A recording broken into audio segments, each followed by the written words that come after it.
make a scheme around it. We can say that Feng Shui is common sense, so just being a good designer is already doing Feng Shui. So I can write common sense.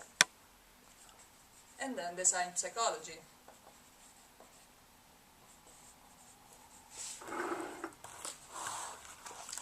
Or neuroergonomic.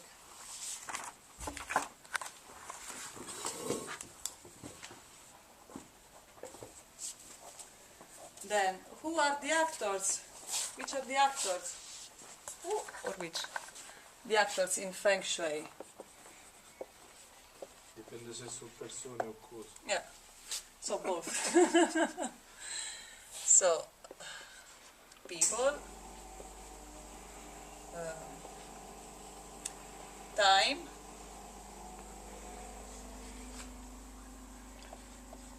outside, and inside. There are several levels to work with Feng Shui. So today we go on the first a couple of levels, that's it, but there are many of them. And the first level is to get familiar with the Qi. You can write, it depends if you write in Chinese, in Sanskrit or Japanese, you can find this Qi, these three ways. What is Qi? Qi is life force. So what regulates our living, that is Qi. How can we visualize Qi? Well, if we think the law that generates the cosmos and attracts, for example, the sun, the earth to the sun and the moon, the rotation of the moon around the earth and together around the sun, we can see this as Qi, we can call it Qi. Then, going back on earth,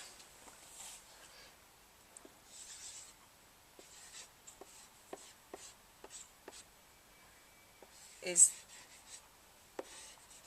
the energy that derives from the sky, and we can call gravity, if you like,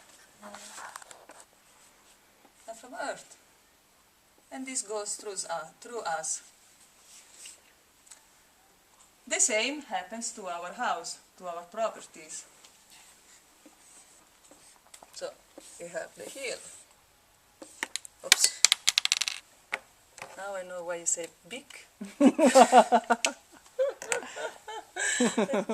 Big marker. So the same works for the house. And going back to this, everybody knows how it's healthy and regenerating to have a walk with bare feet in an open air. So it's quite simple. It's a very simple concept. So, as we said, so it's the outside, because then when we go back to the house, then it's important. What I like from Feng Shui is that you can go really from a big scale, so from urban planning, to a small scale, to your bedroom. You can use it yeah. So, going back to our house, what is important in Feng Shui? First of all, to look at the house. Where is the house? Where is it located? What is around the house? If you have a river, if you have a mountain, if you have trees. These are all things that a Feng Shui consultant will look at, what you have in front of your house. And then we enter the house. And how this Qi, maybe I can clean a little bit now. Mm-hmm.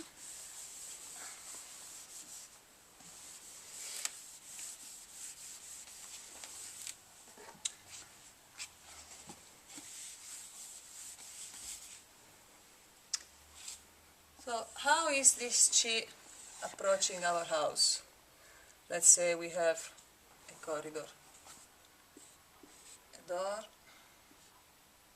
another door, window, window, door, door, door, and door, window, and window. So, where the Qi is going to? There's a door in the front and a door in the back. Yeah, from the door. So, That's why it's important how you enter your house. What is it inside your house? What is the feeling that you get when you are inside your house? And how do you feel mainly? What is when we go back also to this point, your entrance, and how you feel, and how the chi moves around the house. So chi goes here, goes here, goes here, goes here, and then goes here.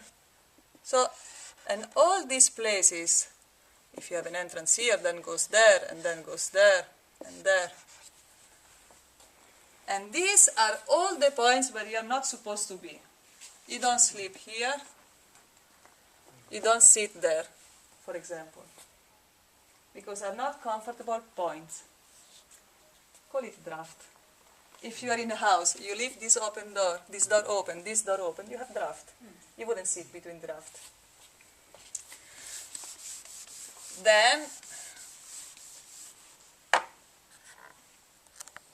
Then we can understand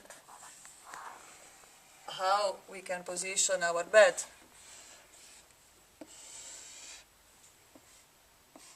This is a window.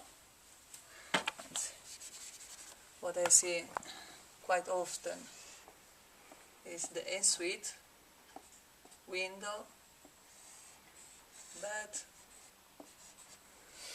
and then maybe a working station, one mobile, and television. So what happens here? This life force comes here, the chi comes here, and moves there, and moves there, and goes towards the mirror. And then you think, I wonder why I cannot sleep, because you're not in a good position, especially when you have this mobile, working station, and mirror, and television. Some architect says, the bedroom is made for two things, so which is not watching television, not using your mobile, not working. So, besides that, I think we can get it.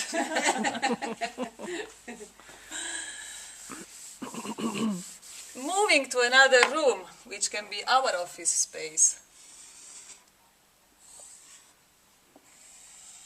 We put also. So, where then you would put a desk.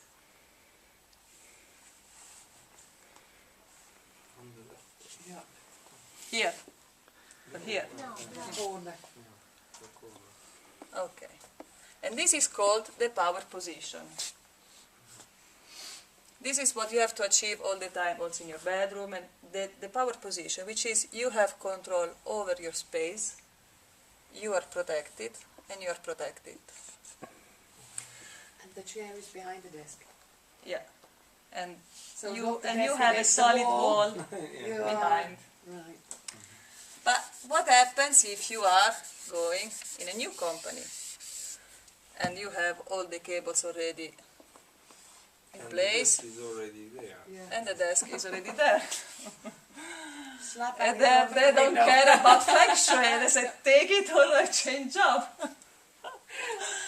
So what to do? And also, why still, which are the other factors that are influencing this position? It's not anymore, in this situation, it's not anymore Feng Shui, it's not anymore Qi. But here we can introduce the psychophysiological approach. Because what happens? If you sit here and you're discussing some important content with a client which is sitting here, maybe you have skyscrapers behind, you have airplanes, helicopters, birds, nice trees. This person is looking, is not going to bother about what you are saying, but he's just looking outside. And about yourself, consider that you are sitting above 20-40 meters above the ground, because you're in a skyscraper. And you have just this thin glass. So do you think your body would react in the same way as having a solid wall? Thinking instead of having 240 meters from the ground floor and just a thin layer of glass at your back, of course you're not going to be relaxed, and this is not a good position. Then you cannot work. Your feeling is just to stand up and go somewhere else in the room. So this is one.